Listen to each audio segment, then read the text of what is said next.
என்னை பத்தி நீ ரொம்ப குறைவா தெரிஞ்சு வச்சிருக்கலாடா காசா. நான் ஒன்னும் அவ்வளவு பலவீனமானவையில். என்ன நீ ரொம்ப தப்பா எடை போட்டிருக்க. போனா போதுன்னு உன்னை மன்னிச்சு விட்டுரு. ஏன்னா என்ன இருந்தாலும் நீ என்னுடைய சிப்பாயாச்சு.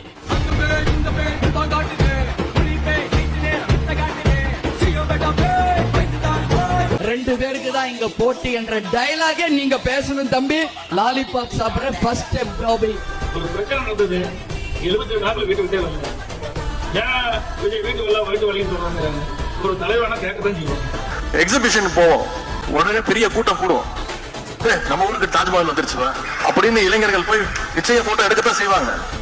அதெல்லாம் வெறும் அட்டை. உறுப்பினர் திருமதி பிரேமலதா விஜயகாந்த் அவர்கள். மாண்புமிகு முதலமைச்சர் அவர்களுக்கு. உறுப்பினர் எடப்பாடி கே பழனிசாமி அவர்கள். முதலமைச்சர் அவர்களுக்கும் எதிர்கட்சி தலைவர் திரு உதயநிதி ஸ்டாலின் அவர்கள். நம்முடைய மாண்பு முதலமைச்சர் அவர்கள்